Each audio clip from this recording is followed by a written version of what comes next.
Sa kasaysayan ng Pilipinas, maraming pangalan ang naitala bilang makapangyarihang pinuno, ngunit iilan lamang ang tunay na tumatak sa isipan at puso ng sambayanan. Isa na rito si Rodrigo Roa Duterte, isang leader na nagdala ng radikal na pagbabago sa bansa. Isang pinuno na hinangaan ng marami ngunit binatikos din ng walang humpay. Isang taong matibay sa kanyang paninindigan, matapang sa kanyang mga desisyon, at walang takot sa mga kalaban, mapalokal man o international. Mula sa pagiging isang simpleng taga-Davao hanggang sa pagiging ika-16 na Pangulo ng Pilipinas, si Duterte ay naging simbolo ng tapang, pagbabago at kontrobersya. Sa kanyang pag-upo sa pinakamataas na posisyon sa bansa noong 2016, nagbago ang direksyon ng Pilipinas sa paraang hindi pa nakita noon. Ang kanyang administrasyon ay nagdala ng isang bagong anyo ng pamamahala, prangka, matapang at walang pasubali. Sa pamamagitan ng kanyang war on drugs, polisiya sa foreign relations, at matibay na paninindigan laban sa mga kaaway ng Estado, si Duterte ay hindi lamang naging isang leader, kundi isang alamat na nag-ukit ng kanyang pangalan sa kasaysayan ng bansa.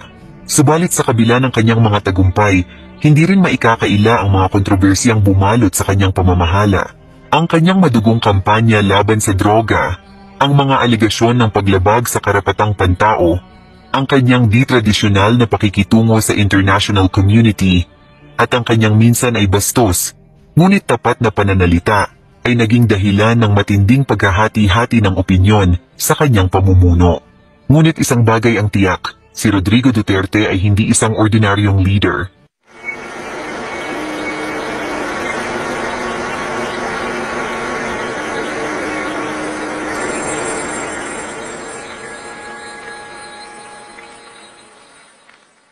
Si Rodrigo Roa Duterte ay isinilang noong March 28, 1945 sa bayan ng Maasin, Leyte.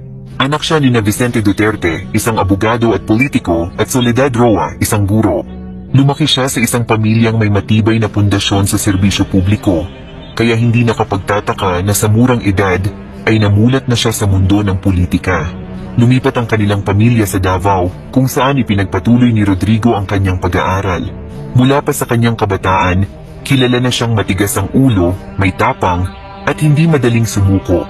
Sa kabila ng kanyang pagiging pasaway noong kabataan niya, na minsan ay nagdulot ng kanyang pagpapatalsik sa Ateneo de Davao, siya ay nagpatuloy at nagtapos ng kursong Political Science sa Lyceum of the Philippines University at kalaunan ay nag-aral ng abogasya sa San Beda College. Dito nagsimula ang kanyang landas patungo sa pagiging isang matatag na leader. Sa kanyang pag-aaral sa San Beda, mas lumalim ang kanyang kaalaman sa batas, hustisya at politika na kalaunan ay ginamit niya sa kanyang mga desisyong pampamahalaan. Matapos makapasa sa bar exam, pumasok si Duterte sa gobyerno bilang isang piskal sa Davao City noong dekada 80. Dito niya ipinakita ang kanyang husay sa pagpapatupad ng batas, partikular sa paglaban sa kriminalidad. Sa panahong iyon, ang Davao ay kilala bilang isang napakapanganib na lungsod, pinamumugaran ng mga sindikato at kriminal.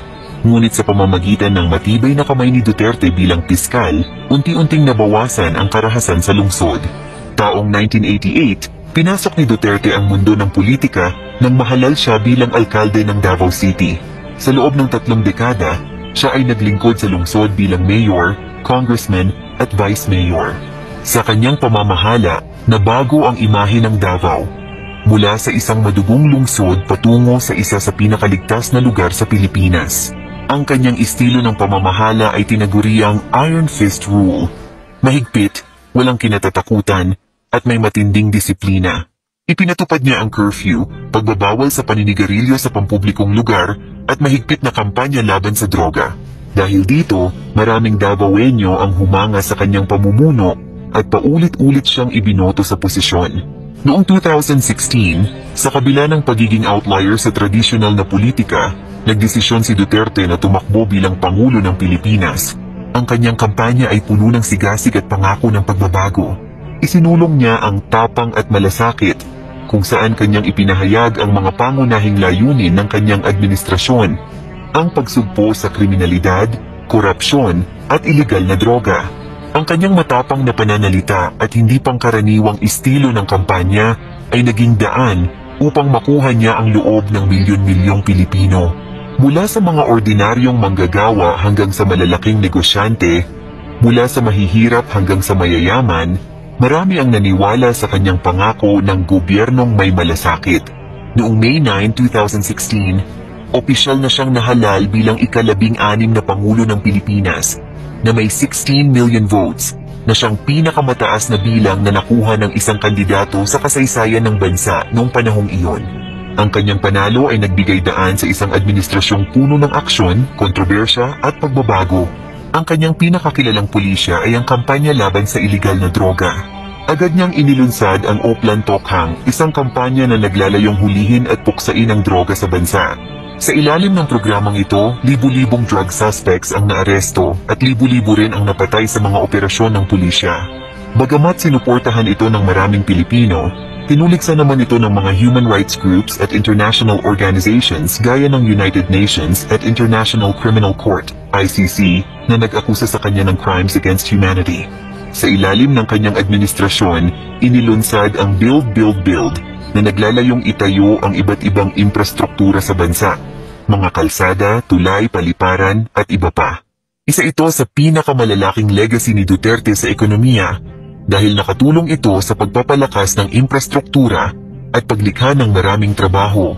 Isa rin sa kanyang kontrobersyal na hakbang ay ang paglayo ng Pilipinas sa tradisyonal nitong kaalyado tulad ng Estados Unidos at ang mas malapit na relasyon sa China at Russia.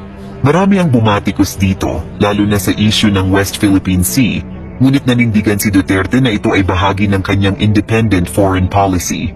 Noong 2022 natapos ang kanyang termino bilang Pangulo, iniwan niya ang isang bansang may malaking pagbabago. Isang bansang may modernisadong infrastruktura, bumababang kriminalidad, ngunit may malaking sugat mula sa kanyang madugong kampanya kontra droga. Siya ay isa sa pinakamakontrobersyal na Pangulo ng Pilipinas, ngunit isa rin sa pinakamaimpluwensya. Mahal siya ng kanyang mga taga-suporta, kinamumuhian ng kanyang mga kritiko, ngunit hindi maikakailang siya ay isang leader na nag-iwan ng marka sa kasaysayan ng bansa. Mahal mo man siya o hindi, si Rodrigo Roa Duterte ay isang pangalang hinding-hindi mawawala sa kasaysayan ng Pilipinas. Siya ang pinunong nagpatibay sa ideya na hindi kailangang maging tradisyonal upang maging epektibo. Isang leader na hindi natakot, hindi umurong, at hindi nagpaapi sa kahit sino.